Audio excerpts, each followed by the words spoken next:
Tanguay électronique, en première ligne.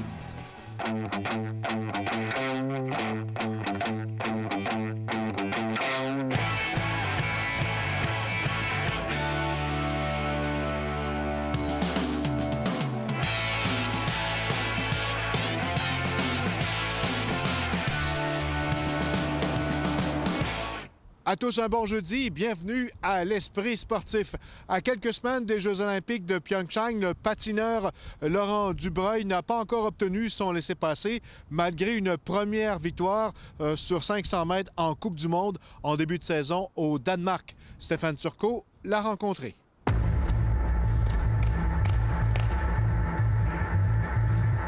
Ready.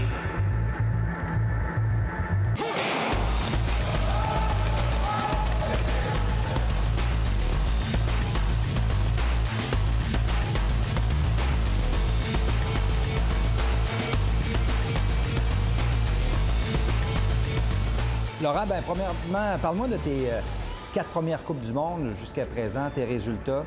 Comment tu évaluerais ton rendement, ta performance? Ça a très bien commencé, évidemment, avec ma première victoire en carrière à la première Coupe du monde, sur un des 200-500 mètres. Là, j'étais 3e au classement général. Puis là, la semaine suivante, j'ai eu une mauvaise course pour commencer, mais j'en ai eu une bonne pour conclure. Donc, mon voyage d'Europe était très productif. J'étais 6e au général. J'avais une victoire, ce que j'avais jamais vraiment eu avant. J'avais jamais eu du tout, en fait, avant. J'ai eu des médailles, mais pas de victoire. Je suis tombé un peu à plat. Je suis tombé malade après la Norvège. Je suis revenu à la maison. J'ai passé par-dessus le rhume, mais ça en a été un dur. Puis là, je suis arrivé à Calgary. J'ai commencé à me sentir bien, je dirais peut-être 2 jours avant les courses. J'ai eu un résultat moyen, 12e, mais j'étais quand même dans la game. C'était pas une... J'avais des bonnes jambes à Calgary, j'ai juste raté ma course. Puis là, je suis retombé malade tout de suite après encore. Un autre rhume de ce que je pense en ce moment. Là. Je suis en train de faire des tests, mais des symptômes de rhume encore, mais des symptômes différents. Puis là, je suis arrivé à Salt Lake, j'avais plus rien. Je savais que ça serait pas bon. Donc, c'est commencé fort, fini faible, mais pas été chanceux. Ça m'était jamais arrivé de ma vie, en fait, 2 rhumes dans le même mois. 2 rhumes dans les mêmes 3 semaines, en fait. Là, ça a été difficile. On va revenir sur le 11 novembre, cette victoire-là aux 500 mètres. Parle-moi de ta journée, comment tu te sentais au début? J'étais arrivé le samedi, j'étais confiant, je me sentais en contrôle, je me sentais puissant dans le réchauffement. Puis j'étais au début des paires, donc j'ai fait un très bon temps. Je me sentais bien tout le long de ma course. Si le chrono n'avait pas fonctionné, j'aurais célébré quand même après la course. Je le savais que c'était une bonne course. C'est tellement serré que tu sais jamais, mais j'étais paire 2, donc il restait 16 gars, mais j'ai fini ma course, puis j'ai vraiment célébré, j'étais content, j'étais très content, puis ça me met 5e au premier, je savais que j'avais fait pas mal la meilleure course que je pouvais faire cette journée-là, puis c'était très réussi.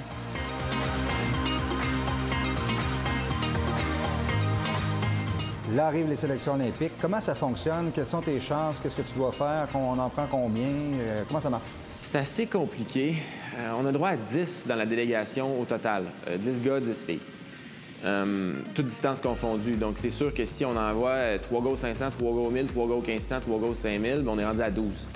Il y a la poursuite, il y a le départ de mass start, puis il y a le 10 000 mètres aussi. Il y a trop de distance pour envoyer tout le monde dans toutes les courses. C'est pas comme un championnat du monde.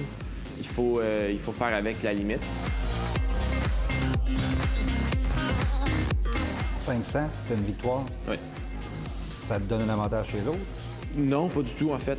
J'ai le standard. Ça, c'est un avantage sur ceux qui ne l'ont pas, parce que, mettons que la glace n'est pas vide du tout la journée des courses, bien, moi, je vais déjà avoir fait mon standard dans l'année, puis les autres qui ne l'ont pas fait, ils vont devoir faire un temps très rapide sur une glace, peut-être pas si vite. Donc, c'est ça l'avantage, mais la victoire change vraiment rien avec tous les autres gars aux 500 mètres. Confiant là que tu l'étais en 2014, avant les sélections? Dur à dire. Je dirais non, probablement. On avait 4 places en 2014. Je me sentais bien. Là, on a 3 places. Le calibre est plus fort qu'il était.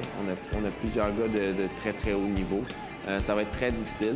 Je suis pas stressé. Je suis confiant, mais je sais que ça va prendre une bonne course et qu'il va y avoir des très bons patineurs qui auront pas aux Olympiques. Si j'y vais, c'est tant mieux. Puis si j'y vais pas, bien, life goes on. Hein. Je l'ai vécu la dernière fois. Tu te réveilles le lendemain matin et tu penses que ta vie est finie, mais tu te rends compte que 3 mois plus tard, ben, passer par-dessus, puis c'est back to work pour l'année suivante, puis tu essaies juste de aller retourner à la planche à dessin puis de t'améliorer. C'est du sport, il y a pire que ça dans la vie, il y a pire que de ne pas se classer. C'est sûr que c'est mon objectif, mais c'est sûr que là, maintenant, j'ai des jambes pour gagner. On l'a vu, quand j'ai des bonnes courses, quand je me sens bien, j'ai des bonnes chances de médaille, des chances de victoire. Je veux capitaliser sur ces chances-là. J'aime ça dire qu'on ne sait jamais combien de temps, combien de fois il nous reste, combien d'années il nous reste à avoir des chances de médaille. Peut-être que l'an prochain, j'ai plus de chances de médaille pour le reste de ma vie. On ne sait jamais qu'est-ce qui va se passer. Puis en ce moment, je sais que j'en ai, donc j'aimerais ça en profiter.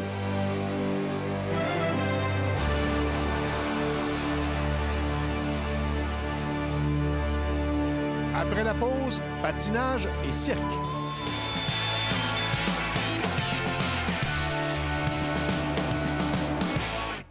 Cette semaine, le Centre Vidéotron est l'autre du Cirque du Soleil sur glace.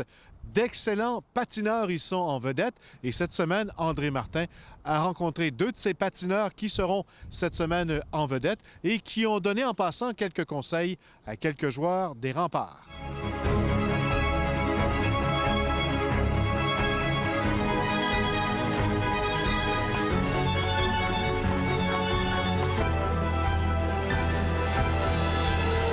Kevin et Célia, parlez-moi de l'histoire du spectacle Crystal. Oh, Crystal, c'est cette personnage féminin qui, elle s'identifie pas dans le monde dans lequel elle vit, elle essaye de s'échapper, elle tombe à travers la glace et là, elle est partagée entre l'univers, son imagination et la réalité. Et donc c'est toute l'histoire de quelqu'un qui fait des rencontres dans cet univers et au final, elle finit par ressurgir. Quel est votre rôle à vous deux dans ce spectacle-là? Pour moi, on a une partie, on est 4, ils appellent ça Extreme Skater. Et nous, notre rôle, c'est vraiment concentré sur le hockey.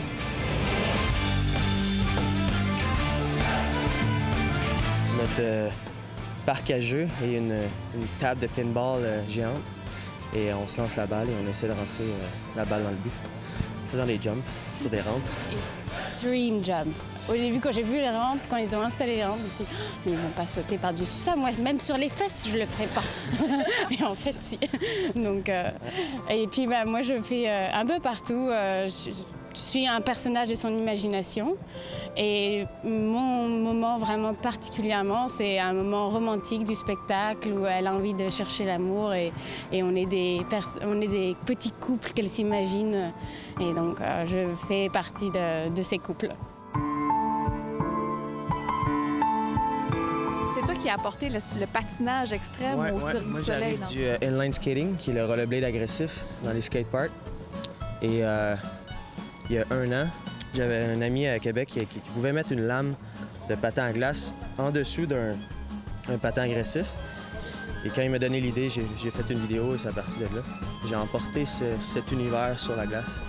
Le cirque, ils ont vu ça et on a fait des tests. Puis, parti de rien, on est parti des petits jumps. À là, on saute des 10 pieds dans les airs. De ton côté, ton parcours, Célia? J'ai commencé à patiner à 8 ans.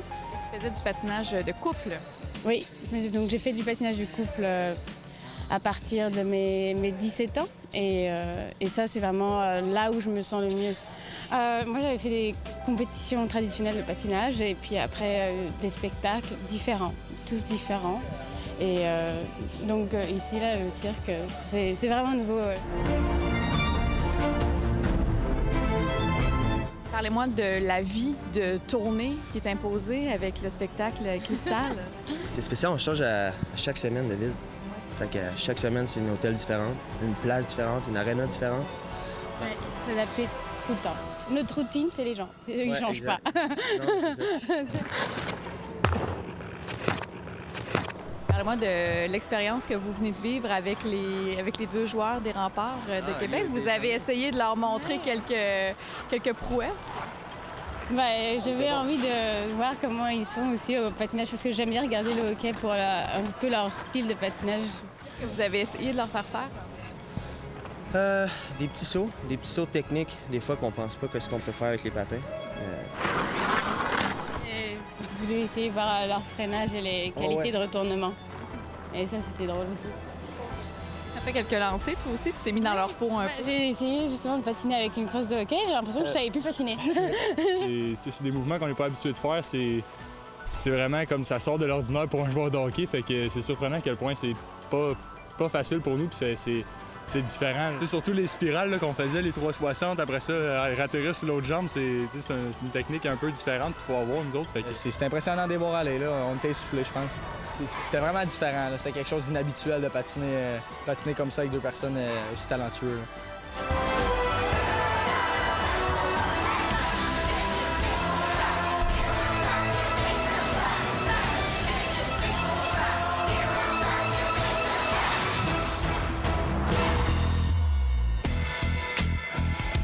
La skieuse Marie-Michèle Gagnon garde le moral, même si elle se serait passée de cette déchirure ligamentaire à un genou subie le 30 novembre dernier et qui lui fera rater les Jeux olympiques de Pyeongchang. La skieuse originaire de Lac-Etchemin avait chuté lors de l'entraînement chronométré de descente de la Coupe du monde de Lake Louise. Pas question pour la skieuse québécoise d'accrocher ses skis. Résolue de s'élancer dans la saison 2018-2019 de la Coupe du monde, son objectif demeure les Jeux de Pékin en 2022. C'est vraiment décevant parce que c'est ça, c'est une année olympique, puis c'est important, c'est sûr, mais comme je te dis, j'avais toujours le but de faire un autre 4 ans après, puis ça n'a rien changé ici. C'est juste une année sur une pause, dans le fond. Gagnon s'attaque à un protocole de rééducation qui l'amènera au mois d'août avant de pouvoir chausser des skis à nouveau.